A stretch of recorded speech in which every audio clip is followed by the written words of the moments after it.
Assalamualaikum warahmatullahi wabarakatuh. Yang terhormat Kepala SDN Taman 2 Bapak Ali Irkan MPD atau yang mewakili, yang terhormat Bapak Ibu Guru SDN Taman 02. Marilah kita panjatkan puji syukur kehadirat Allah SWT yang telah melimpahkan rahmat-Nya kepada kita semua dengan kenikmatan dan kesehatan, sehingga pada siang hari ini kita dapat melaksanakan kegiatan diseminasi budaya positif oleh Ibu Yunila Dwi Kumalasari SPD, CDP Angkatan 9 Kabupaten Pati. Sholawat serta salam marilah kita haturkan kepada junjungan kita Nabi Agung Muhammad SAW yang selalu kita nanti-nantikan syafaatnya di akhir yaumul kiamah nanti. Amin. Di sini saya sebagai moderator akan membacakan susunan acara pada siang hari ini.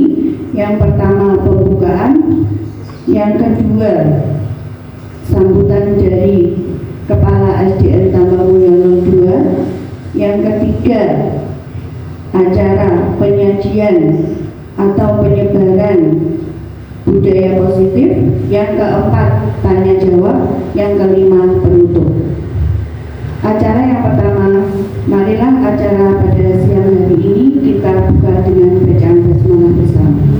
Bismillahirrahmanirrahim.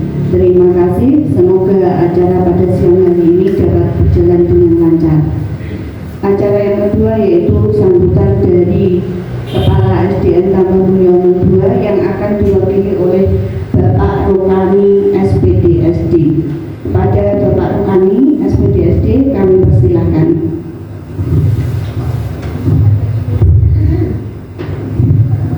Assalamualaikum warahmatullahi wabarakatuh. Bapak Ibu Guru semuanya yang saya hormati, marilah kita panjatkan puji syukur kehadirat Tuhan Yang Maha Esa bahwa sampai saat ini kita semua masih diberi sehat walafiat sehingga dapat melaksanakan pertemuan di kelas 1 ini dengan keadaan tanpa halangan suatu apapun. Yang kedua kalinya, marilah kita memberikan salawat serta salam kepada Nabi Agung Muhammad SAW yang telah memberi suatu kepada kita semua. Moga-moga pada hari yaumul kiamah nanti kita mendapat syafaatnya. Amin. Yang ketiga kalinya, saya mewakili kepala sekolah yang saat ini Bapak Kepala Sekolah tidak bisa hadir pada pertemuan kali ini karena ada kegiatan di kecamatan. Terpaksa kami yang mewakili. Pertama, saya ucapkan terima kasih kepada Bapak Ibu Guru yang telah meluangkan waktunya untuk melaksanakan kegiatan pada siang hari ini. Harapan kami agar kegiatan ini dapat menjadi contoh atau dicontoh oleh Bapak Ibu Guru untuk menerapkan budaya positif pada anak didiknya masing-masing, agar anak didik kita bisa membudayakan kegiatan budaya positif yang akan disampaikan oleh Ibu Yunila selaku calon guru penggerak. Sekali lagi, agar bisa dicontoh atau diterapkan pada anak-anak budaya positif ini yang akan disampaikan oleh Ibu nanti. Bapak Ibu Guru yang saya hormati, apa yang akan disampaikan Ibu Yunila sebagai calon guru penggerak agar nanti diperhatikan dan nanti dilaksanakan pada kegiatan sehari-hari dalam mendidik siswa kita bersama. Hanya itu yang dapat saya sampaikan. Kiranya apabila ada kekurangannya, itu adalah kekurangan dari saya sendiri. Mohon maaf yang sebesar-besarnya. Akhir kata, wassalamualaikum warahmatullahi wabarakatuh. Terima kasih Bapak Rukani. Acara selanjutnya yaitu acara ketiga, acara inti diseminasi pemahaman dan penerapan budaya positif di sekolah sesuai dengan modul 1.4 pendidikan guru penggerak yang akan disampaikan oleh Ibu Yunila Dwi Kumalasari SPD, CGP Angkatan 9 Kabupaten Pati. Kepada Ibu Yunila Dwi Kumalasari SPD kami persilakan.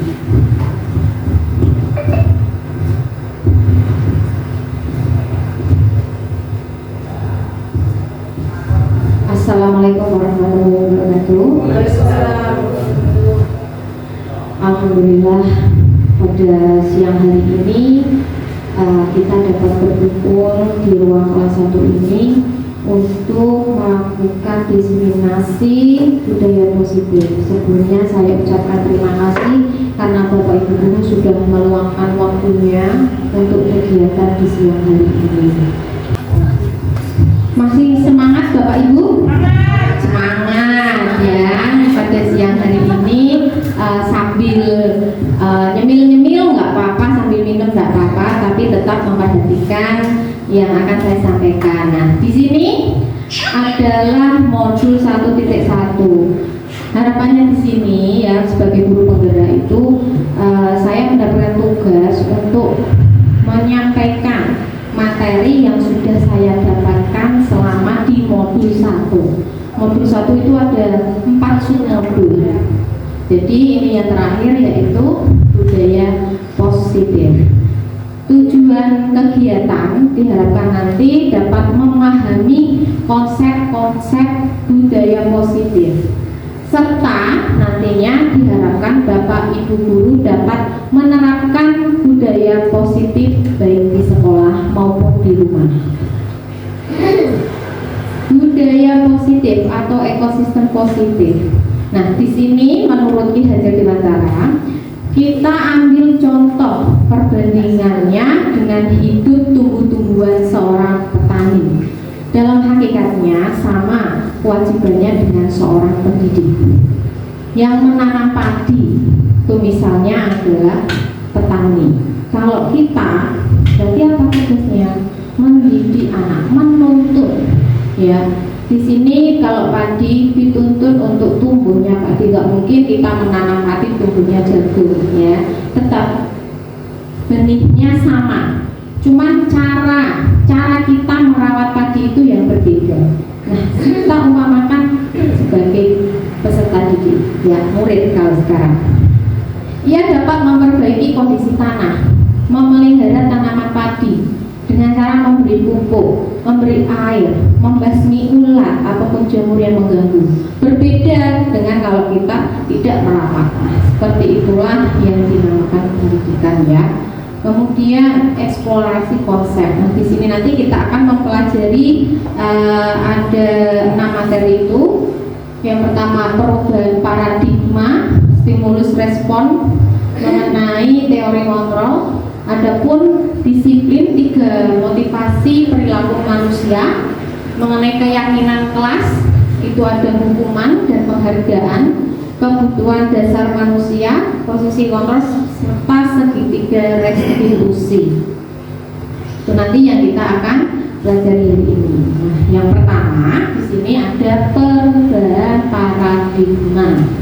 Pembelajaran dengan paradigma baru itu dirancang berdasarkan prinsip pembelajaran terdiferensiasi. Pembelajaran terdiferensiasi ini dalam konteks kurikulum merdeka itu adalah pendekatan yang memungkinkan guru untuk merancang pengalaman belajar yang relevan, yang menantang dan bermakna bagi murid di dalam kelas.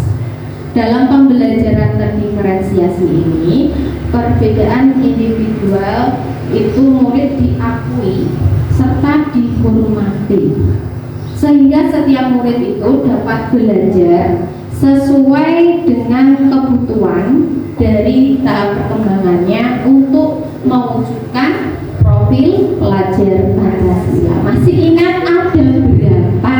Yo, ada 6. Coba dulu, ayo sambil berdiri bernyanyi yuk. Ayo ibu-ibu kita nyanyi bersama-sama. Bapak-bapak juga ya. 1, 2, 3. Belajar Pancasila, beriman dan bertakwa pada Tuhan Yang Esa dan berakhlak mulia, berkebinekaan global, gotong royong mandiri, kreatif dan bernalar kritis. Terima kasih dulu. Nah itu ya yang ada di Forum Merdeka. Kita itu bisa menerapkan ini. Ada 6 ya mengenai profil pelajar Pancasila. Untuk lebih mudahnya ya seperti tadi, kita lebih hafal kalau menyanyikan. Coba kalau disebutkan satu-satu pasti sambil dalam hati ya, sambil dalam pikiran tetap sambil bernyanyi apa saja ya. Di situ ada 6, beriman bertakwa kepada Tuhan Yang Maha Esa ya. Nah itu adalah 6 profil pelajar Pancasila. Nah di sini perubahan paradigma. Di sini nanti tolong Bu Lika sama Bu Desi bisa maju ke depan. Silahkan.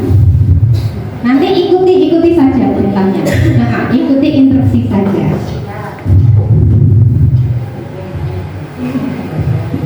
Nah, ini nanti yang Bu Lika di tangan ya.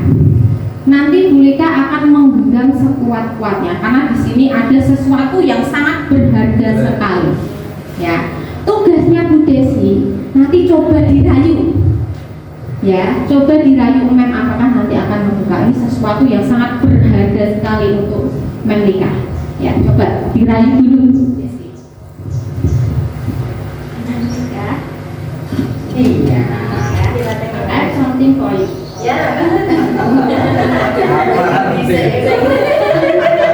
Would you mind to open your head? No.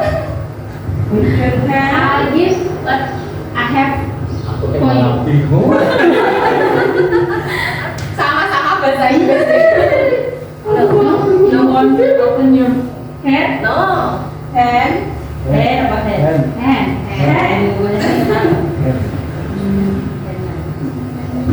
Nah, di sini Mem Lika nggak akan membuka walaupun dirayu. Coba sekarang dipaksa Bu Desi.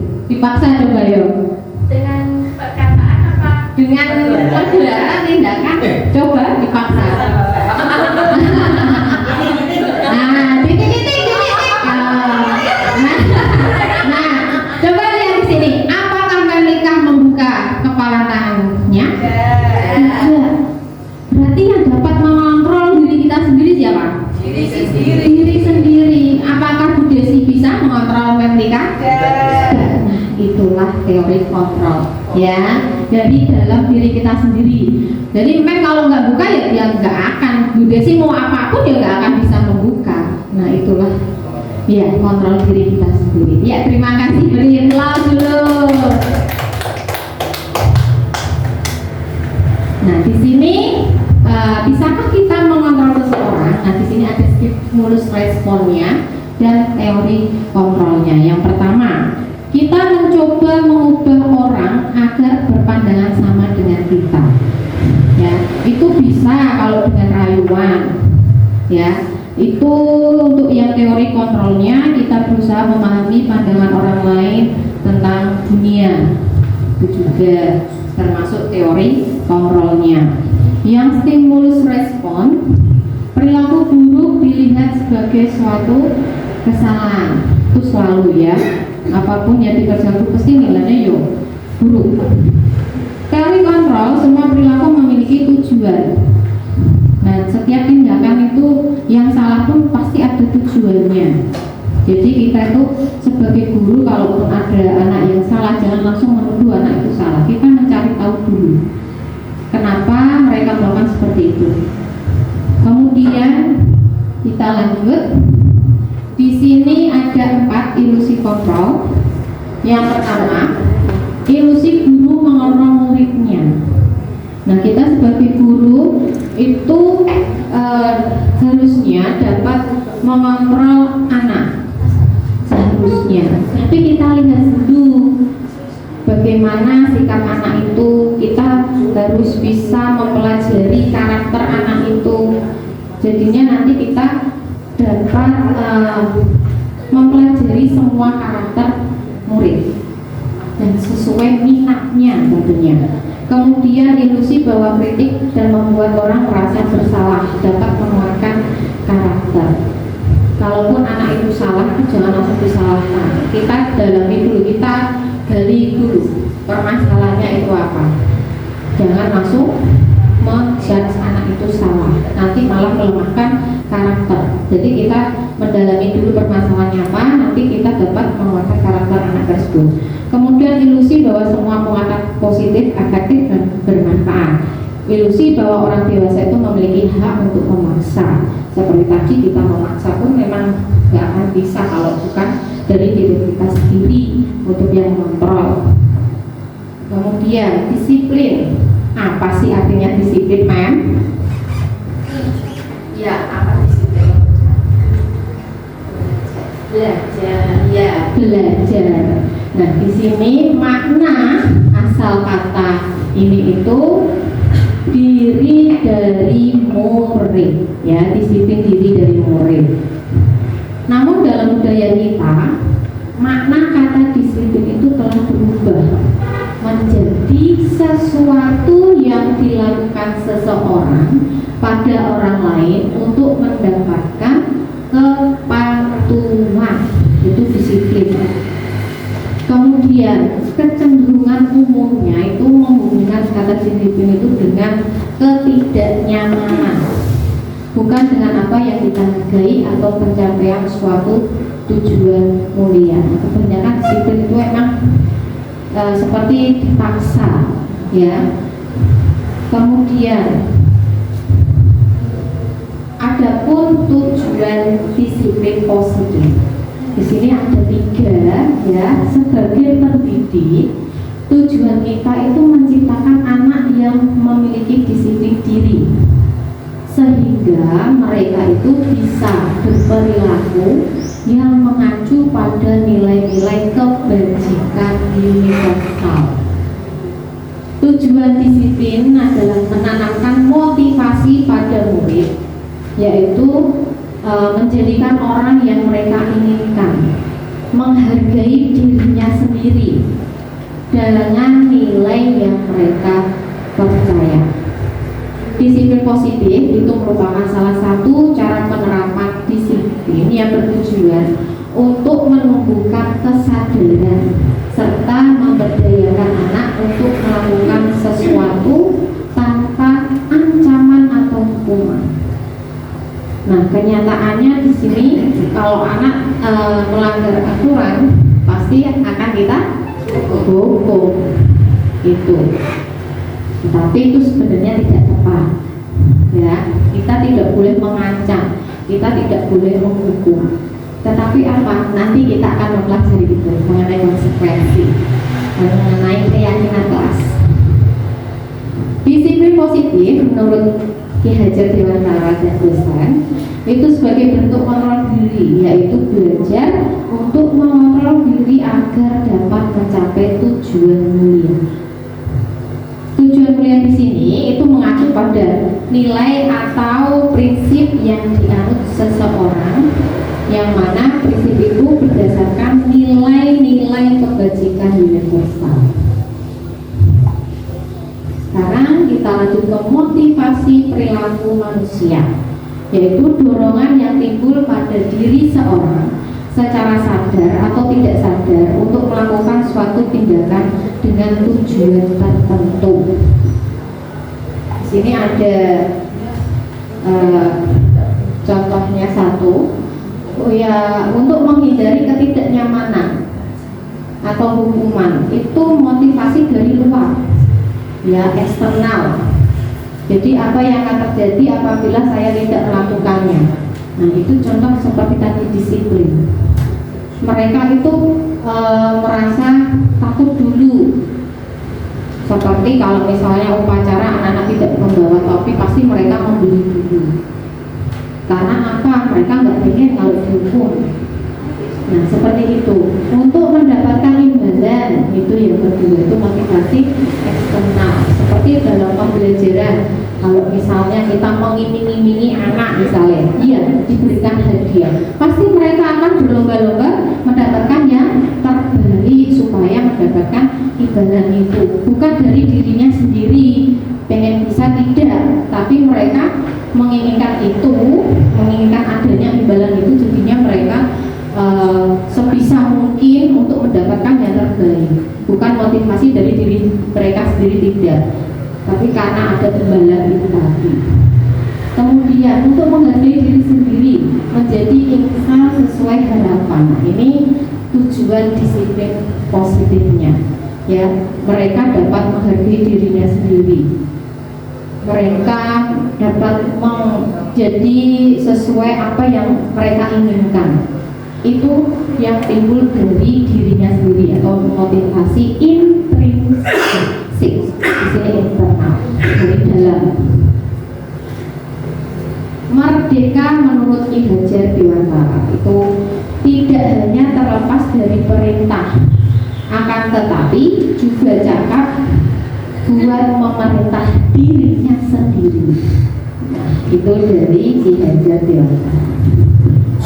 Di sini apa ya? Sebentar, masih loading.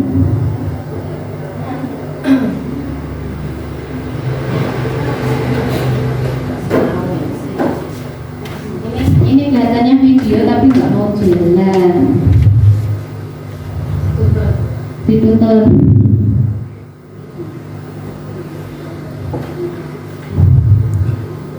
Oke, di skip saja, itu sebenarnya intermezzo saja supaya kita tidak sepaneng ya untuk melakukan kegiatan di siang hari ini. Di sini kita bisa tarik kesimpulan bahwasanya budaya positif itu ada tiga ya yang mencakup dalam budaya positif itu, yaitu yang pertama itu peraturan kelas. Peraturan kelas itu nanti bisa menjadi suatu keyakinan kelas. Jika keyakinan kelas itu kita jalankan dengan baik, itu nantinya akan menciptakan lingkungan yang positif. Dengan itu kita terus-menerus dapat menumbuhkan anak dengan adanya budaya positif itu tadi, lingkungan positif, nantinya akan menciptakan adanya budaya positif yang ada di sekolah kita nantinya. Untuk selanjutnya, nah di sini keyakinan kelas. Untuk keyakinan kelas itu di kurikulum Merdeka emang itu seharusnya ada. Di kelas 1 ini katanya sudah ada ya Bu? Ya. Ada di mana? Oh iya, kemarin lepas itu. Dari keyakinan kelas nanti itu kita dapat mengontrol anak mengenai apa yang mereka langgar atau tidak sesuai dengan kesepakatan yang sudah kita sepakati sebelumnya. Nah, pada keyakinan kelas, hukuman dan penghargaan, mengapa tidak peraturan saja? Mengapa harus keyakinan kelas? Kalau peraturan kelas itu lebih kalimatnya itu terlalu panjang sehingga anak itu tidak begitu paham. Tapi kalau dengan keyakinan kelas itu lebih disingkat, ya kata-katanya lebih disingkat yang mudah dipahami oleh anak. Di sini ada pertanyaan, mengapa kita memiliki peraturan harus menggunakan helm bila mengendarai kendaraan roda 2? Mengapa kita harus pakai helm? Biar tidak celaka. Untuk keselamatan. Ya, kemudian mengapa kita memiliki peraturan 3M? Menggunakan masker, mencuci tangan, dan menjaga jarak 1,5 meter pada waktu COVID. Untuk apa? Menjaga kesehatan. Iya, kesehatan kita. Mengapa kita memiliki peraturan harus datang tepat waktu pada saat mengikuti pelatihan atau pergi ke sekolah harus datang tepat waktu, itu kenapa? Iya, supaya tidak terlambat, supaya kita dapat mendidik anak itu tepat waktu untuk masuk ke kelasnya itu peraturan, ya. Untuk mendukung motivasi intrinsik ini kembali ke nilai atau keyakinan yang lebih menggerakkan seseorang dibandingkan mengikuti serangkaian peraturan-peraturan itu tadi. Ya, jadi kita itu memakai helm itu harus sadar diri juga. Kalau misalnya jarak dekat pasti nggak usah pakai helm untuk apa. Seperti itu. Tapi beda lagi kalau kita pergi ke Pati baru kita memakai helm. Itu karena ada motivasi eksternal. Betul? Iya, karena ada motivasi eksternal. Takut kalau ditilang ya Pak ya. Nah itu. Seperti itulah motivasi eksternal sama internalnya. Di sini keyakinan kelas. Apa keyakinan kelas itu? Yaitu metode untuk menimbulkan kembali disiplin positif yang didasari oleh motivasi dari dalam diri sendiri. Implementasi keyakinan kelas ini dilatar belakangi ditemukan beberapa murid itu yang masih diingatkan untuk melakukan tindakan kebaikan ataupun kedisiplinan. Keyakinan kelas merupakan aturan atau norma yang dibuat oleh guru dan siswanya bersama-sama untuk menciptakan lingkungan belajar yang kondusif. Keyakinan kelas ini penting untuk diterapkan di semua sekolah ini yang sudah mengikuti kurikulum Merdeka. Itu biasanya ada keyakinan kelas karena jadinya kan kita itu tidak boleh menghukum anak, tapi kita itu harus menyadarkan anak apa sih yang mereka masalah itu. Dengan adanya keyakinan kelas kita dapat memberikan kamu keyakinan kelas apa yang sudah kamu tidak jalankan atau sudah kamu langgar. Jadi kita kembalikan keyakinan kelas. Nanti anak sendiri yang akan menemukan konsekuensi yang akan mereka lakukan jika melanggar keyakinan kelas tersebut. Nah, di sini ada cara mengenai pembentukan keyakinan kelas. Jadi kita itu memberi murid untuk berpendapat. Kelas impian seperti apa yang kalian inginkan?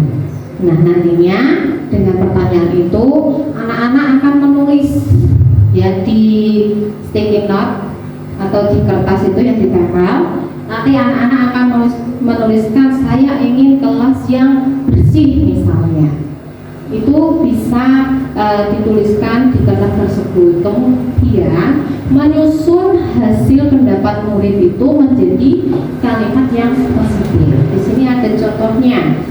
Misalnya kalau kalimat negatif, jangan berlari di kelas atau di koridor. Itu ada kata jangan. Itu kalimat yang negatif. Kita ubah diperhalus, berjalanlah di kelas atau koridor, seperti itu untuk pengubah kalimat positifnya. Kemudian meninjau ulang dari pendapat anak tadi. Kemudian menentukan nilai kebajikan. Nah, di sini ada beberapa nilai kebajikan, yaitu ada keadilan, kehormatan, peduli, integritas, kejujuran, sampai pada kesehatan. Itu adalah nilai-nilai kebajikan universal. Kemudian setelah dibuat keyakinan kelas itu tadi, kita meminta anak untuk menandatangani. Kalau kemarin di kelas saya itu pakai jempol. Jadi anak-anak mengecap jempolnya pada keyakinan kelas yang sudah kita sepakati. Seperti itu. Di sini ada perbedaan antara peraturan dan keyakinan kelas. Untuk yang peraturan, selalu kembalikan buku ke tempatnya. Ini adalah aturan. Tapi di sebelah itu ada nilainya yang dituju dari peraturan itu. Selalu kembalikan buku ke tempatnya. Berarti mereka itu punya tanggung jawab. Mereka minjam ya harus bertanggung jawab pada buku itu. Tapi kebanyakan anak didik kita lupa minjam buku ya ditaruh di kelas, bukan dikembalikan di perpus lagi. Nah itu kita dapat menggali kesalahan anak itu dengan keyakinan kelas tadi yang sudah kita buat. Kita bertanya kepada anak, keyakinan kelas apa yang sudah kamu langgar? Nanti kan anak akan menyebutkan, saya tidak mengembalikan buku misalnya. Kita gali terus, kenapa, alasannya apa. Dengan itu anak itu tidak akan merasa takutnya nanti kalau dihukum, kan seperti itu pikiran anak. Tapi dengan cara kita berbicara yang lebih halus dengan kalimat positif tadi, maka anak itu akan cerita sendiri. Jadi kita tidak perlu membentak atau dengan langsung menyalahkan anak, ya. Kemudian dilarang mengganggu orang lain. Ini nilainya adalah menghormati orang lain ataupun diri sendiri. Hadir di sekolah 15 menit sebelum pembelajaran dimulai. Ini sama, ya, menghormati orang lain. Dilarang melakukan kekerasan. Untuk keyakinan kelas, nilai kebersihannya itu adalah keselamatan dan menghormati orang lain. Di sini ada konsep disiplin dengan identitas gagal, yaitu hukuman dan penghargaan. Hukuman di sini bersifat menyakitkan pasti, ya, sedangkan penghargaan itu juga tidak efektif kalau kita melakukan seperti tadi ada imbalan atau sesuatu, ya, itu tidak efektif. Kemudian murid merasa tidak nyaman, yang untuk penghargaannya itu dapat merusak hubungan atau sifat iri. Jika kita memberikan imbalan terus, ya anak-anak itu saja pasti nanti yang akan mendapatkan penghargaan. Sedangkan anak yang lain dia merasa tidak nyaman, akhirnya dia hanya berdiam diri dan tidak mau melakukan apa-apa, karena percuma juga saya melakukan itu kalau hanya siswa itu saja yang mendapatkan penghargaan. Kemudian murid merasa takut, ya, bersifat memaksa. Untuk yang penghargaan mematikan kreativitas murid, yang menghukum dengan sistem ranking. Itu kalau penghargaan. Makanya itu disebut dengan konsep disiplin dengan identitas yang gagal. Di sini yang sukses itu ada konsekuensi sama restitusi. Konsekuensi di sini itu penguatannya itu jangka pendek. Ya, itu tadi anak yang melakukan pelanggaran pasti mereka akan melakukan solusi, mencari apa yang sekiranya nantinya mereka tidak akan melakukan pelanggaran itu lagi. Kemudian restitusi, murid bertanggung jawab untuk perilakunya, fokus pada pemecahan masalah, murid menghormati dirinya sendiri dan orang lain. Di sini dapat bersemangat untuk memperbaiki kesalahan, itu yang restitusi. Di sini ada perbedaannya, hukuman dan konsekuensi. Hukuman itu sesuatu yang menyakitkan harus terjadi, sedangkan konsekuensi itu sesuatu harus terjadi. Sedangkan yang hukuman membuat anak itu sakit fisik, entah sakit hati untuk jangka waktu yang lama.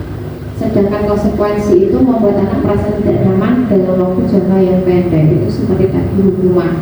Kalau kita langsung menghukum anak, itu nanti akan membuat mental anak itu down. Ya, jadi kita sebagai guru itu harus menggali dulu permasalahannya itu seperti apa. Jangan langsung menyalahkan anak terus menghukum. Nanti kita pakainya yang konsekuensi. Jadi nanti anak bisa mencari solusi dari permasalahan itu sendiri dengan dibantu oleh Bapak Ibu guru. Di sini ada contoh dari hukuman dan konsekuensi. Seperti yang pertama, mencatat 100 kali di dalam buku dengan kalimat tidak akan terlambat lagi. Itu disuruh menulis 100 kali di lembar misalnya. Itu adalah contoh dari hukuman. Lari mengelilingi lapangan basket 2 kali karena terlambat hadir, itu adalah hukuman. Sedangkan konsekuensi itu yang seperti ini, menggantikan kertas tugas teman yang telah dicoret-coret. Jadi mereka mau bertanggung jawab. Jadi tidak asal coret-coret, tapi mereka mau mengganti. Itu adalah konsekuensi. Membersihkan tumpahan air di meja karena tersenggol pada saat belajar, itu konsekuensi. Mereka bertanggung jawab atas kesalahan yang sudah mereka buat. Meminta murid tidak mengenakan sepatu seharian di sekolah karena tidak mengenakan sepatu hitam, itu hukuman. Ya, masa 1 hari mereka nggak pakai sepatu, panas, kasihan ya. Kita harus mencari juga solusi yang terbaik, jangan asal menghukum. Kemudian yang terakhir, lari mengelilingi lapangan basket 2 kali karena terlambat 10 menit untuk pelajaran PJOK, itu termasuk konsekuensi. Karena apa? Masih berhubungan dengan pelajaran PJOK karena sudah terlambat 10 menit. Jadinya mereka yang terlambat tadi mengelilingi basket 2 kali, itu kan sebagai pemanasan biasanya kalau sebelum pembelajaran PJOK, itu dimasukkan dalam konsekuensi. Di sini kita sampai pada materi kebutuhan dasar manusia. Itu ada 5, mulai dari bertahan hidup, cinta kasih, penguasaan, kebebasan, dan kesenangan. Jadi kita sebagai guru itu harus bisa memahami apa kebutuhan anak didik kita. Di sini bertahan hidup itu contohnya seperti kesehatan, rumah yang tempat kita tinggali, makanan. Jadi bertahan hidup ini lebih sifatnya adalah fisiologis. Kemudian cinta, kasih, dan rasa diterima. Ini kebutuhan untuk disayangi, diterima, dan merasa menjadi bagian dari kelompok tersebut, bersifat psikologis. Kemudian penguasaan. Ini kekuatan untuk mencapai sesuatu, menjadi kompeten, terampil, diakui prestasinya, diakui keterampilannya, dan didengar. Itu bersifat psikologis. Sekarang kebebasan, kebutuhan akan pilihan, kebebasan untuk memilih sesuatu, masih sama bersifat psikologis. Kesenangan, yaitu kebutuhan untuk mencari kesenangan, bermain dan tertawa. Ini sebenarnya ada soal, cuman tadi saya sudah mencoba webinya tidak bisa diajak berteman, jadinya saya lewati. Ini mengenai pertanyaan seperti ini selanjutnya. Ibu guru bilang, aku tidak boleh bersenandung sewaktu mengerjakan tugas. Katanya kelas harus tenang, tidak ada suara. Padahal aku kan suka bernyanyi. Nah, seperti ini kebutuhan apa Bapak Ibu guru? Kebutuhan apa? Tadi kebutuhan ada bertahan hidup, ada kesenangan, kebebasan, penguasaan. Yang mana? Kesenangan, iya. Sekarang yang kedua, ibu guru tidak menyapaku hari ini, padahal aku pakai jepit rambut baru. Awak kasih sayang, ya. Rasa ingin diterima, cinta kasih, diperhatikan, itu kebutuhan anak. Kemudian aku bosan, masa belajarnya cuma gitu-gitu aja, dengerin ibu guru aja. Kebutuhan apa? Kebebasan. Ya, mereka merasa bosan. Kemudian yang terakhir, aku sebel, gambarku tidak rapi, malah ibu guru nunjukin ke teman-temanku di depan kelas. Mengenai keterampilan tadi apa? Mengenai keterampilan tadi apa? Yang apa?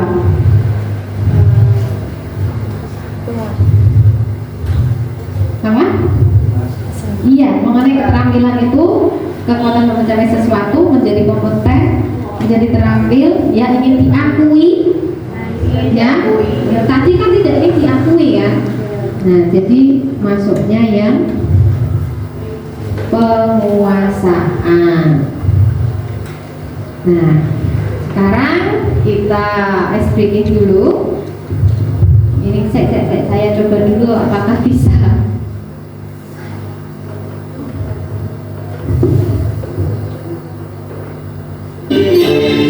Silakan Bapak Ibu sambil berdiri. Ini manfaat tentang otak ya.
kondisi bagi murid untuk memperbaiki kesalahan mereka sehingga mereka bisa kembali pada kelompok mereka dengan karakter yang lebih kuat. Itu restitusi. Di sini ada ciri-cirinya 9. Ada 9 ciri-cirinya mengenai restitusi. Bukan untuk menebus kesalahan, namun untuk belajar dari kesalahan, memperbaiki hubungan, tawaran bukan paksaan. Restitusi menuntut untuk melihat ke dalam diri, mencari kebutuhan dasar yang berdasari tindakan. Cara restitusi diri adalah cara yang paling baik. Bisa fokus karakter bukan tindakan, fokus pada solusi, mengembalikan murid yang berbuat salah pada kelompoknya. Itu adalah ciri-ciri dari restitusi. Di sini ada perbedaan. Di sini ada kasus siswa sering tidak mengerjakan PR. Kalau kita pakai sistem hukuman, itu guru itu menghukum siswa dengan mengelilingi halaman sebanyak 3 kali misalnya. Guru marah, akibatnya apa? Anak menjadi takut. Kemudian konsekuensi, guru memberikan konsekuensi untuk mengerjakan di luar kelas. Jadi anak yang tidak mengerjakan PR tadi disuruh keluar dan tetap mengerjakan PR. Itu guru tegas dan murid menghormati peraturannya. Sedangkan restitusi, guru itu menanyakan keyakinan terlebih dahulu, keyakinan kelas yang sudah mereka sepakati. Kemudian guru bersama murid mencari solusi yang terbaik itu seperti apa untuk murid itu tadi. Guru terbuka dan murid menghormati dirinya dan orang lain. Di sini ada 5 posisi kontrol guru. Yang pertama itu penghukum. Jadi kalau anak itu salah ya langsung dihukum. Itu seperti itu. Yang membuat merasa bersalah menjadi teman, pemantau, manajer. Jadi dalam 5 posisi ini yang paling baik yang diharapkan adalah posisi manajer. Nah, seperti ada ini video di mana ada posisi penghukum merasa bersalah sampai ke manajer. Jadi Bapak Ibu guru nanti bisa melihat dengan jelas perbedaannya terhadap murid nanti seperti apa.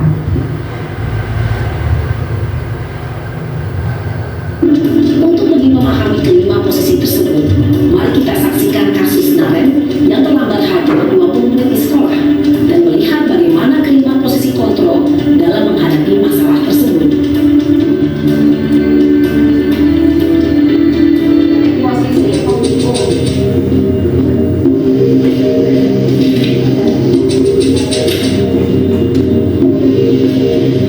Naren! Sini kamu! Ya, nadanya sudah berbeda ya. Selalu terlambat. Kamu deh, pasti terlambat. Maaf Bu, saya Apa? Apa coba? Alasan kamu apa lagi? Kapan sih kamu tidak terlambat? Malas sekali ya kamu jadi anak. saya Dasar pemalas. Gak kapok-kapok sih kamu. Sudah berapa kali terlambat? Tidak memberikan kesempatan anak untuk menjelaskan. Keliling lapangan basket 2 kali. kenapa saya harus ke lapangan basket Bu? Kenapa? Kamu melawan ibu.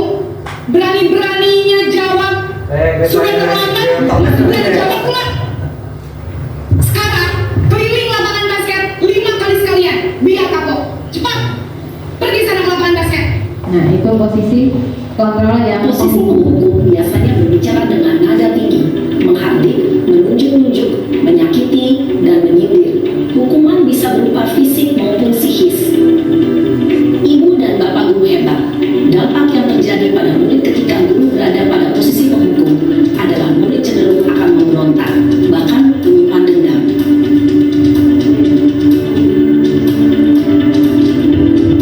ini yang selanjutnya posisi pembuat merasa bersalah.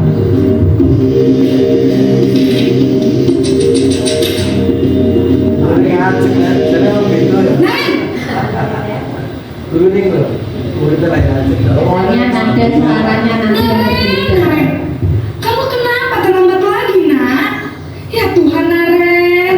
Kamu senang ya bikin ibu susah ya? Kalau kamu terlambat lagi, nanti ibu yang ditegur bapak kepala sekolah, nak. Disangka ibu tidak bisa membina kamu.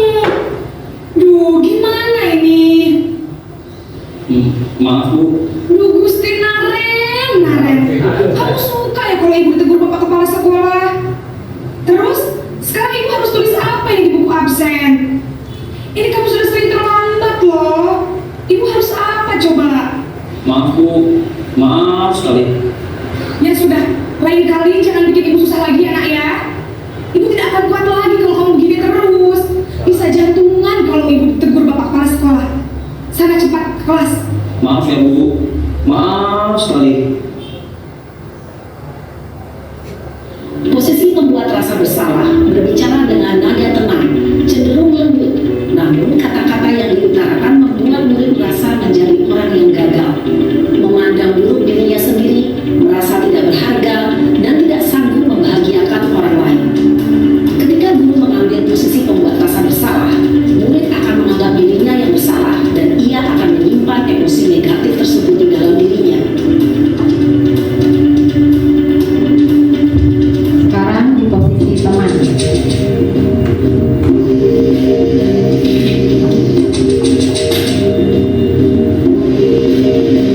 Naren, Selamat pagi Bu. wah, sudah jam berapa ini nak? Terlambat lagi ya sayang. Iya Bu, habis ibu saya lupa bangunkan saya.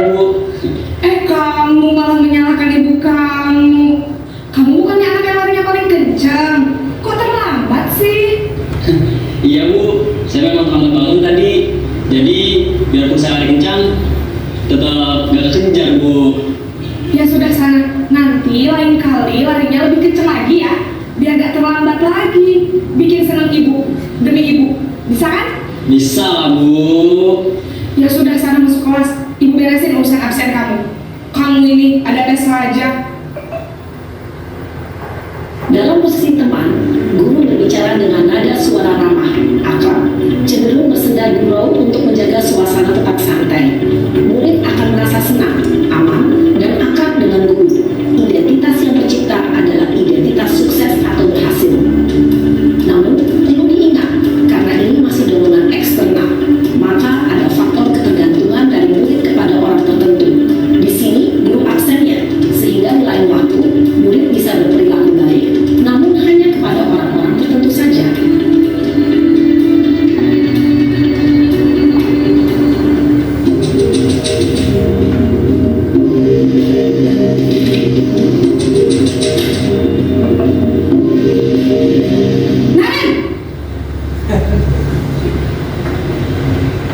Selamat pagi Bu.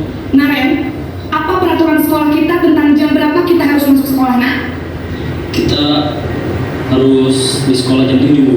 Iya betul, sekarang sudah jam 7.20. Naren sudah tahu konsekuensinya jika terlambat hadir. Paham Bu, saya harus tinggal kelas pas jam istirahat selama 20 menit. Iya benar, konsekuensinya demikian. Jadi nanti jam 9.30 pas istirahat, kamu harus tinggal di kelas, kerjakan tugas tambahan untuk ketertinggalan kamu, ya? Baik Bu. Posisi pemantau mengandalkan penghitungan atau data untuk mengontrol murid. Guru mengarahkan murid berdasarkan peraturan dan konsekuensi. Seorang pemantau menunjukkan bahasa tubuh dan ekspresi wajah yang datar dan cenderung formal. Nah, ini yang diharapkan kita ada pada di posisi manajer. Jadi sebagai seorang guru. Naren! Selamat pagi Bu. Selamat pagi Naren. Maaf Bu, saya terlambat. Iya, sekolah masuknya jam 7, sekarang sudah jam 7.20. Jadi sekarang bagaimana ini Naren? Maaf Bu, saya lupa setel alarm saya semalam. Baiklah, menurut kamu, keyakinan sekolah yang mana yang perlu kamu tingkatkan? Menghargai diri sendiri dan orang lain mungkin ya Bu. Setuju. Jadi, apakah Naren meyakini prinsip saling menghormati tersebut? Iya Bu, saya meyakininya. Apakah Naren bersedia memperbaiki masalah keterlambatan ini? Bersedia Bu. Bagaimana kamu akan perbaiki masalah keterlambatan ini? Saya akan coba untuk tidak lupa menyetel alarm saya Bu. Baik, kalau Naren lupa menyetel alarm di rumah, ada orang yang kira-kira bisa bantu mengingatkan tidak? Ada Bu, kata saya, Kak Emma. Ada lagi selain Kak Emma? Selain Kak Emma, ada ibu saya. Baik, jadi yang mengingatkan Naren adalah Kak Emma dan ibu kamu ya? Kira-kira akan mulai set alarm kapan nih Naren? Setelah pulang sekolah, akan segera saya lakukan. Baik, jadi Naren akan setel alarm untuk bangun besok pagi dan akan diingatkan oleh kakak dan ibunda Naren ya? Ada lagi yang mungkin perlu dilakukan Naren? Agar tidak terlambat bangun lagi. Tidak ada Bu. Baik Naren, terima kasih untuk kerjasama kamu. Sekarang kamu perlu kembali ke kelas untuk belajar. Baik Bu, terima kasih. Posisi manajer adalah posisi kontrol yang disarankan untuk membimbing murid memiliki sikap disiplin yang positif, yaitu murid yang mandiri, bertanggung jawab, dan dapat memecahkan masalah. Tujuan dari posisi ini adalah agar murid dapat berefleksi atas tindakannya. Guru akan dengan tulus memberikan pertanyaan-pertanyaan bermakna, sehingga membuat murid dapat belajar dari kesalahannya dan mencari sebuah solusi untuk menyelesaikannya. Nah, jadi itu tadi 5 posisi kontrol yang mana kita itu diharapkan ada pada posisi manajer ya, menanyakan keyakinan kelas yang sudah kita sepakati, kemudian murid mencari solusi sendiri supaya tadi bagaimana caranya dia supaya tidak terlambat. Di posisi kontrol apakah Bapak Ibu guru saat ini? Dari kelima itu pada saat ini ada di posisi mana, Pak Rukamin? Kalau saya tergantung kondisi dan masalah yang dialami siswa. Iya. Jadi ada teknik sendiri kalau saya. Cenderungnya ke posisi yang mana? Bagus. penghukum, Bestari penghukum, gue kan? Dari Ya Puspa. dari memotivasi masalah dan gitu. Jadi cenderungnya ke Ya pemantau, dan juga manajer. manajer. Udah sih? Kalau pengennya yang terbaik itu tadi Manajer. yang manajer. Nah. Ya, tergantung situasi. Ya, kita belajar ya untuk ada di posisi manajer. Diharapkannya seperti itu. Dari posisi manajer tadi itu cara penyelesaiannya itu kita menggunakan segitiga restitusi. Jadi yang pertama itu kita menstabilkan identitas. Jadi dengan setiap orang pasti pernah melakukan kesalahan. Kamu bukan satu-satunya yang pernah melakukan ini. Jadi kita menstabilkan identitas dulu seperti itu. Kemudian yang kedua, validasi tindakan yang salah. Jadi kamu tentunya punya alasan mengapa melakukan itu. Kita tanya dulu untuk memvalidasi tindakan yang sudah mereka lakukan. Adakah cara yang lebih efektif untuk mendapatkan apa yang kamu butuhkan? Nah, seperti itu pertanyaannya. Kemudian baru menanyakan keyakinan kelas yang sudah kita buat di kelas masing-masing. Jadi nilai apa yang telah kita sepakati.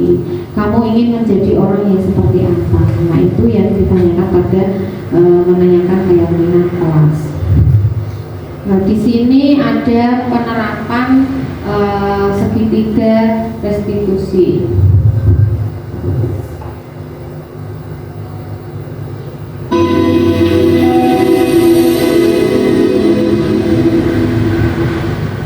Restitusi dikembangkan oleh pakar pendidikan Dyer Gossen berlandaskan pada teori kontrol Dr. William Glaser.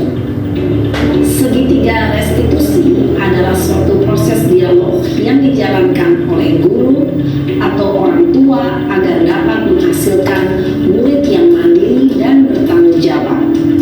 Pada saat guru di posisi manajer, aspek yang dikembangkan pada murid adalah motivasi intrinsik, sehingga penanaman nilai-nilai kebajikan dapat tumbuh dan berkembang menjadi suatu kebiasaan positif yang akhirnya membentuk karakter murid. Proses dialog ini terdiri dari 3 langkah yang digambarkan pada ketiga sisi pada segitiga restitusi. Sisi pertama adalah menstabilkan identitas. Sisi yang kedua adalah validasi tindakan yang salah. Dan sisi yang ketiga adalah menanyakan keyakinan. Ibu dan Bapak guru, berikut ini akan ditunjukkan bagaimana seorang guru berada dalam posisi manajer menggunakan penerapan segitiga restitusi.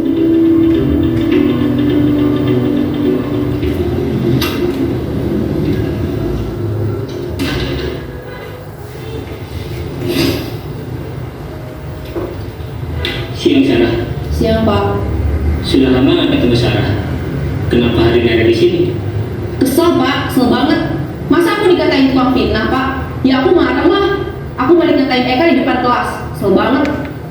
Oh begitu. Ya pasti kamu marah dan kesal. Bapak juga akan marah apabila ada yang menuduh Bapak seperti itu. Kemudian pada saat itu kamu mau melakukan apa? Ya saya langsung ngatain Eka lah Pak. Kesel banget. Saya bentak-bentak dia di depan teman-teman lain. Oh begitu. Pasti kamu melakukan seperti itu karena suatu alasan tertentu bukan? Iyalah, masa saya diam saja Pak? Ya saya bela diri lah. Masa saya dituduh tukang fitnah? Ya wajar lah. Mempertahankan harga diri itu sesuatu yang penting buat kamu. Untung kamu tidak bertindak lebih gegabah lagi, hanya membentak-bentak. Iya Pak. Untung saya masih bersabar dan hanya membentak saja. Sudah gemes padahal, saya pasti bela diri lah. Ya pasti ya. Tapi kamu memilih untuk tetap bertahan dan bersabar. Kamu memilih untuk tidak berbuat lebih parah lagi bukan? Iya. Nah, sekarang coba kita lihat lagi tindakan kamu yang bentak-bentak Eka di kelas. Tindakan kamu itu kira-kira sesuai dengan keyakinan kelas atau prinsip kamu tidak? Enggak lah Pak, capek Pak jadi pemarah. Jadi keyakinan atau prinsip mana yang kurang sesuai dengan keinginan kamu? Ya, saya sebenarnya sangat menghargai orang lain. Mungkin saat itu saya menjadi emosi, jadi tidak menunjukkan sikap itu. Kamu meyakini tidak? Menghargai orang lain itu penting buat kamu. Yakinlah Pak. Iya, setuju. Kita harus saling menghargai. Namun, ada juga keyakinan yang kita sepakati yang perlu kita jalankan apabila kita sedang marah, bukan? Ya, saya bisa lebih proaktif, mulai dengan diri sendiri. Saya bisa jadi lebih bersabar, mengambil waktu jeda untuk berpikir mau apa selanjutnya. Kira-kira kamu bersedia memperbaiki masalah ini tidak? Bersedia Pak. Kalau kamu memperbaiki masalah ini, kamu akan menjadi orang seperti apa? Saya akan menjadi orang yang bertanggung jawab kali ya Pak. Dan senantiasa proaktif.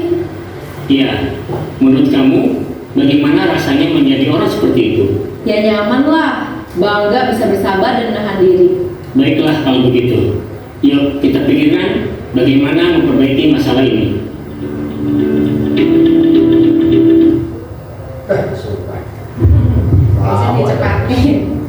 Nah itu tadi video mengenai segitiga restitusi. Di sini menstabilkan identitas itu membuat anak yang merasa gagal karena berbuat salah menjadi positif terhadap dirinya. Ya kita stabilkan dulu. Kemudian untuk yang validasi tindakan yang salah, kita itu membantu siswa mengenali kebutuhan yang ingin dipenuhinya ketika melakukan kesalahan itu. Nah pada dasarnya setiap tindakan manusia itu tujuannya untuk memenuhi kebutuhan dasarnya. Kemudian yang menanyakan keyakinan kelas itu anak melihat kesalahannya itu dihubungkan dengan nama sosial atau dihubungkan dengan keyakinan kelas yang sudah dibuat di kelasnya masing-masing. Nah di situ sudah jelas ya tadi mengenai videonya. Kita sampai pada refleksi. Nah, perasaan apa yang muncul selama mengikuti diseminasi ini? Bagaimana perasaannya, Bu Ul? Perasaan saya memikirkan apa yang sudah saya lakukan dalam itu apakah benar atau salah. Kemudian saya mendapat pengetahuan ternyata beberapa kali saya melakukan kesalahan dan akhirnya akan saya perbaiki. Jadi kita introspeksi diri ya dari materi hari ini. Kita sebagai guru berintrospeksi diri apakah tindakan kita selama ini terhadap murid itu sudah ada pada posisi manajer atau belum. Ya itu kan yang diharapkan. Kemudian apa yang Bapak Ibu guru hebat pelajari dalam sesi diseminasi budaya positif ini? Apa saja yang sudah dipelajari? Bu Lestari. Terima kasih Bu Mila, banyak sekali yang saya pelajari pada siang hari ini, sangat luar biasa sekali. Di antaranya yaitu ada segitiga restitusi tadi, terus posisi kontrol, apa ini? Kebutuhan keyakinan kelas juga itu di antaranya. Iya. Jadi materi yang sudah disiapkan tadi ya, sudah ada segitiga restitusi mengenai keyakinan, kebutuhan dasar. Kemudian yang terakhir, apa yang akan Bapak Ibu guru hebat lakukan setelah mengikuti kegiatan diseminasi ini? Bagaimana Pak Ru? Sebisanya ya kita terapkan dalam pembelajaran informasi. Saya juga mengharapkan seperti itu. Setelah adanya diseminasi ini, saya harap Bapak Ibu guru bisa menerapkan ilmu yang sudah Bapak Ibu dapatkan dari kegiatan ini.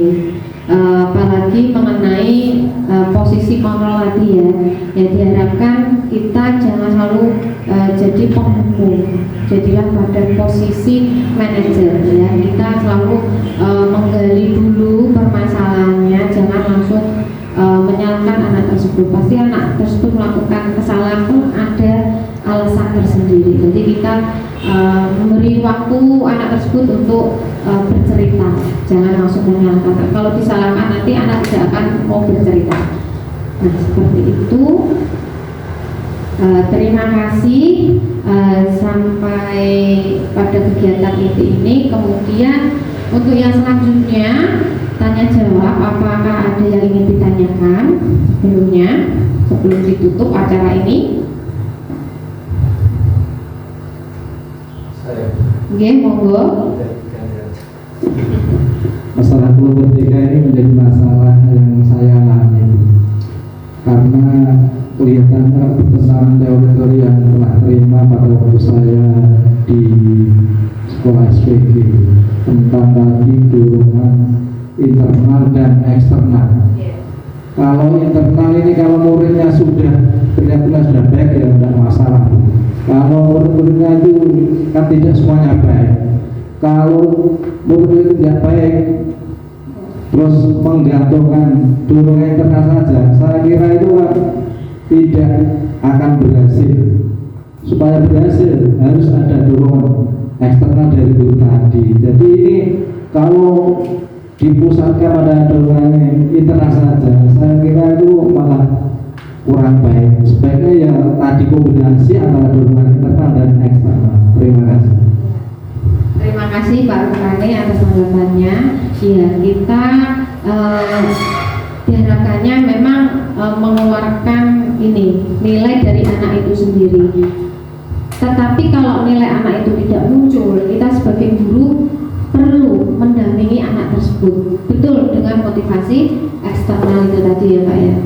Jadi kita bisa menggabungkan motivasi eksternal dan internal. Nah, ada pertanyaan yang lain atau menanggapinya? Monggo, boleh sekali. Terima kasih Bu Lila. Ini tentang dalam penggunaan segitiga restitusi. Apabila ada murid kita yang melakukan pelanggaran yang sangat fatal misalnya, apakah kita akan tetap menggunakan segitiga restitusi tadi? Bagaimana cara menstabilkan identitasnya, validasi tindakan yang salahnya, dan menanyakan keyakinannya? Apakah cukup dengan menanyakan keyakinan saja itu sudah bisa menyadarkan siswa, misalnya kesalahannya tadi sangat fatal yang banyak terjadi sekarang, misalnya kesalahan itu perhubungan atau pembulian seperti itu? Apakah sudah bisa hanya dengan menyadarkan, menanyakan keyakinan kelas? Ya, terima kasih. Mengenai perhubungan, memang bagaimana ya, rawan sekali ya di kelas kita, apa sedikit-sedikit itu langsung mengejek temannya, atau mengejek itu termasuk perhubungan. Nah, dengan segitiga restitusi ini kita mendekati anak yang selalu melakukan perhubungan itu. Kita dekati dengan yang pertama tadi, kita menstabilkan identitas. Kita pastinya sebagai manusia pastilah sering mengejek, walaupun itu bercanda. Tapi kita di sini menstabilkan identitas bahwa manusia itu memang tempatnya salah, ya. Tidak ada manusia yang sempurna. Seperti kita, Bapak Ibu juga pernah berbuat salah. Nah, kita pasti bisa menyelesaikan permasalahan ini, ya. Kita cari dulu, kita gali kenapa mereka, anak tersebut itu selalu mengejek temannya. Apakah karena di rumah itu dia akibat sering dibully? Kita gali dulu. Makanya anak itu melampiaskannya di sekolah dengan teman-temannya. Kemudian setelah menstabilkan identitas, kita validasi tindakan yang salah. Di sini kita bisa melakukan, kamu bisa saja melakukan hal yang lebih buruk, tapi kamu tidak melakukannya karena itu. Tapi ini anak itu selalu melakukan pembunuhan itu tadi.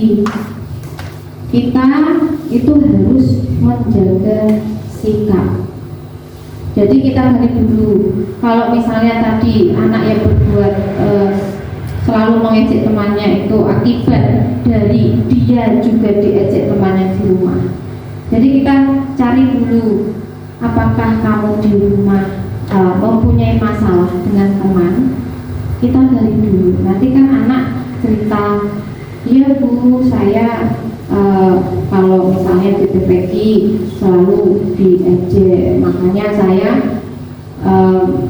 intinya seperti kayak balas dendam. Karena di kelas tersebut anak itu yang menguasai misalnya. Jadi dari yang anak itu lakukan itu ya akibat dari luar juga. Mereka melakukan itu, melampiaskannya di sekolah. Setelah menanyakan validasinya, kemudian menanyakan keyakinan kelas. Karena ini kejadiannya di kelas dan nilai itu yang sudah kita sepakati, ya jadi kita menanyakan keyakinan kelas mana yang sudah kamu langgar.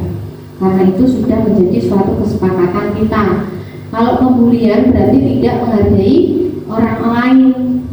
Jadi kita menanyakan dulu, kalau misalnya kamu tidak dihargai, perasaanmu bagaimana?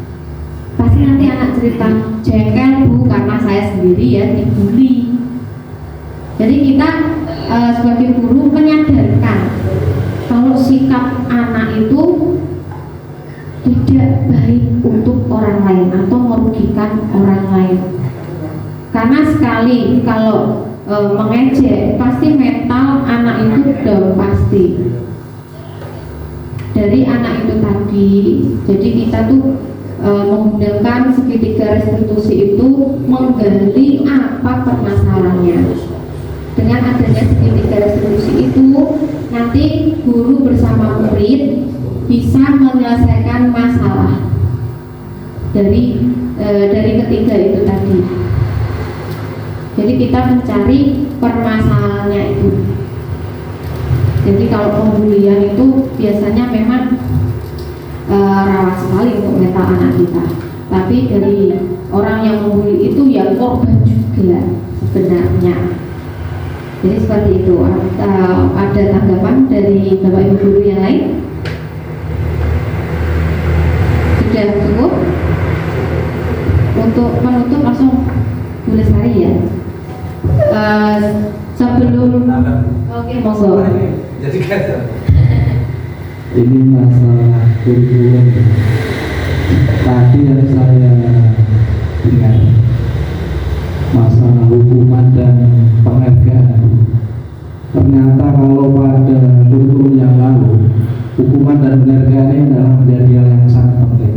Ada masing-masing hukuman pada fungsinya, penghargaan yang besar. Ternyata pada kurikulum Merdeka ini ternyata kedua-duanya salah Bu. Kalau saya tadi amati dan kita telaah, sama-sama salah. Jadi hukuman ya salah, lebih salah, penghargaan ya salah. Intinya diserahkan pada siswa sendiri. Jadi individu itu sendiri. Jadi penghargaan juga salah. Terus kita kurikulum ini terus larinya kemana? Ya, terima kasih. Itulah yang dinamakan kurikulum Merdeka, berpihak kepada murid. Dan kita kembali ke filosofi Ki Hajar Dewantara, yang mana kita itu harus menyesuaikan kodrat zaman. Nah, kodrat zaman, kodrat alam itu kita harus menyesuaikan seperti itu Pak. Jadi dalam kurikulum Merdeka ini guru itu harus berpihak kepada murid. Jadi untuk hukuman sama penghargaan itu termasuk identitas yang gagal dalam disiplin positif. Karena sudah dijelaskan tadi, kalau kita memberikan penghargaan, ya hanya anak itu ya mereka melakukan yang terbaik ya karena ada imbalan. Dan sedangkan murid yang tidak mempunyai potensi itu ya selalu terlambat, selalu kalah dengan yang temannya. Nah itu yang dinamakan penghargaan identitas yang gagal, sama dengan hukuman itu tadi. Nah, seperti itu. Sudah ada yang ditanyakan lagi? Ya, terima kasih atas waktu Bapak Ibu Guru untuk meluangkan waktunya mengikuti kegiatan diseminasi budaya positif. Sebelumnya saya mohon maaf jika ada tutur kata yang salah yang tidak berkenan di hati Bapak Ibu Guru, saya mohon maaf. Saya cukupkan sekian. Wassalamualaikum warahmatullahi wabarakatuh. Saya kembalikan ke moderator.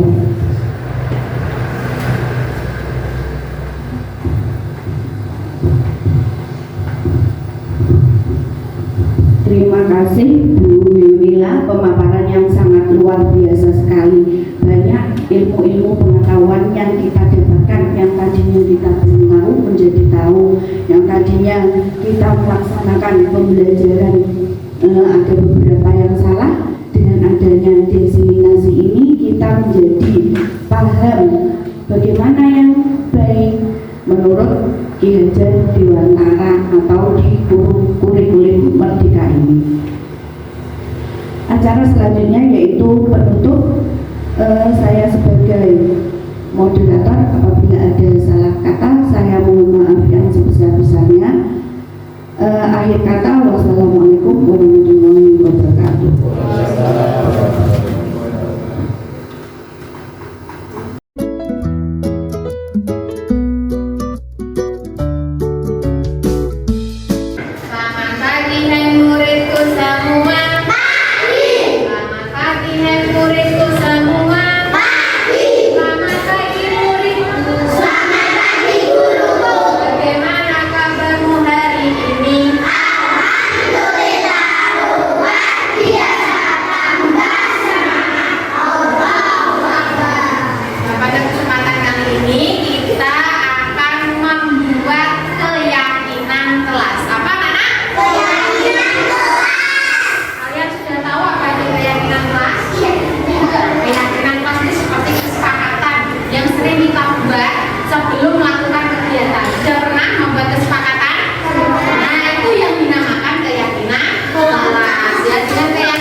Bagian lemnya, ya, yang bagian atas ini adalah lemnya. Nanti yang ditempel di papan tulis. Silahkan ditulis namanya terlebih dahulu biar nggak lupa pas bagian lem. Itu sampai kebalik lo ya nulisnya, lemnya ada di atas. Jangan sampai nempel di kertas. Iya, namanya dulu, baru dituliskan kelas impian yang seperti apa yang kalian inginkan.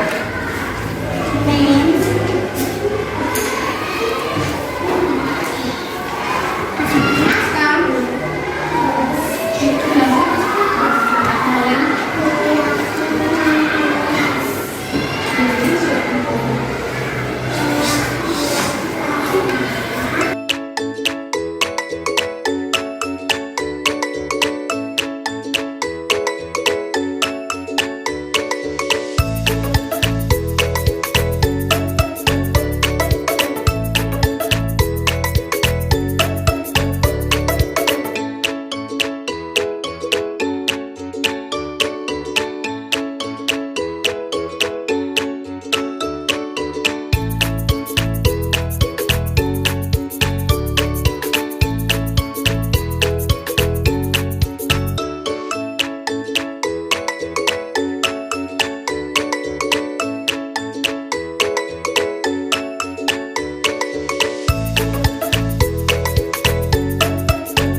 kakak.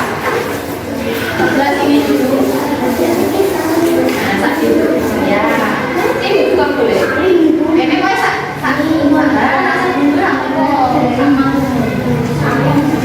sekarang kelompok 2 silakan.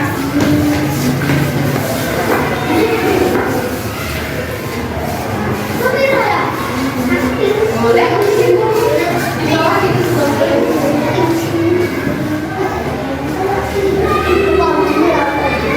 Kelompok 3. Sini boleh. Sini boleh. Yang sudah selesai saja. Kelompok 4. Ini sama.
Berarti apa?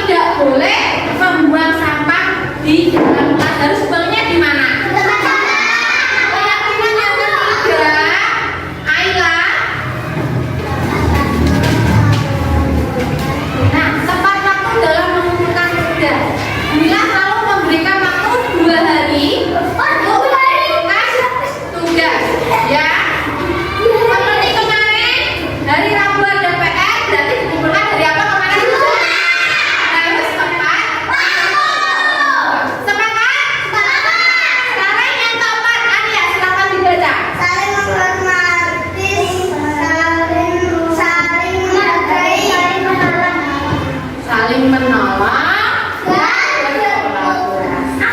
Artinya apa kalau saling menghargai? Apakah boleh saling mengejek? Iya. Sepakat Arya? Sepakat semuanya? Saling menyayangi sesama teman, ya. Kemudian yang kelima, Ilham silakan dibaca. Budaya 5S. Apa itu 5S? Semu.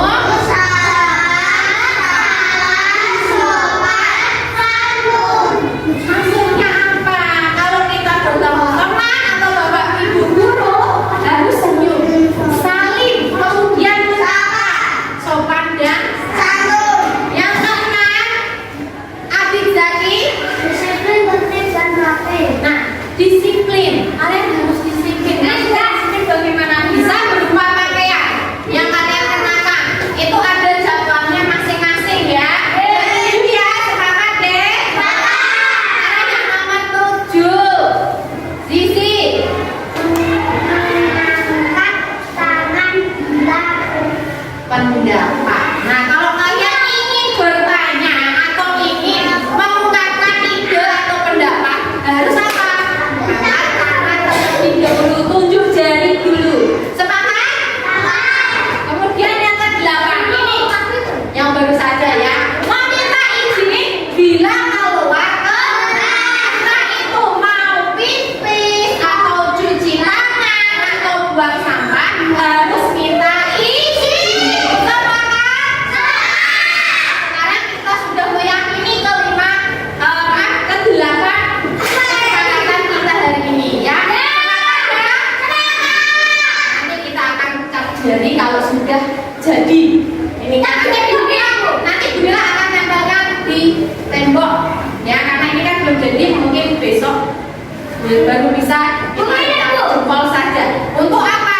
Pengganti tanda tangan cap jempol di ininya masing-masing nanti ya. Bisa dipahami sampai sekarang? Bisa. Setelah membuat kesepakatan ya, keyakinan kelas, kalian nanti akan menuliskan umpan balik. Nah, kalian nanti menjawab sesuai pertanyaan yang ada di lembar kertas ini ya. Jangan lupa diberi nama.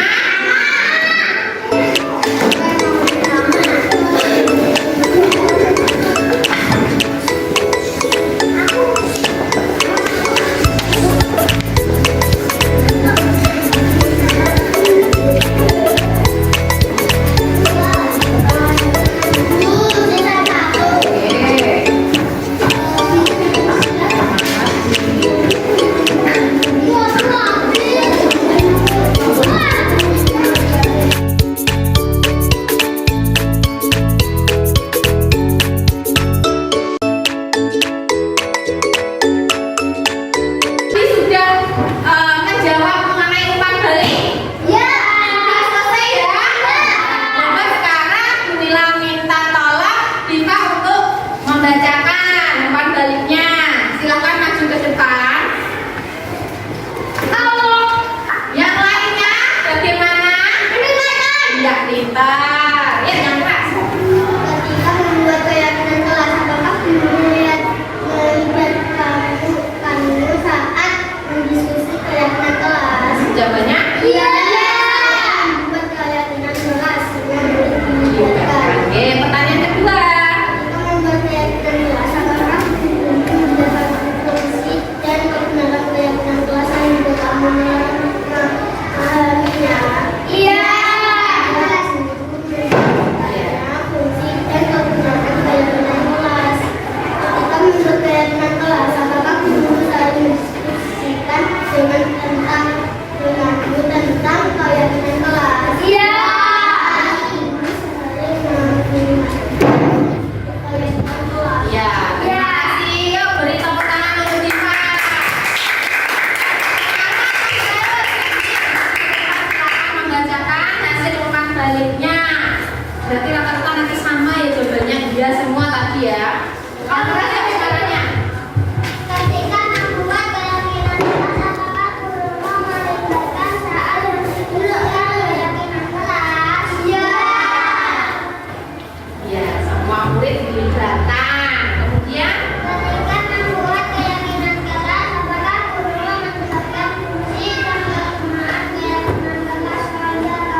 Paham ya?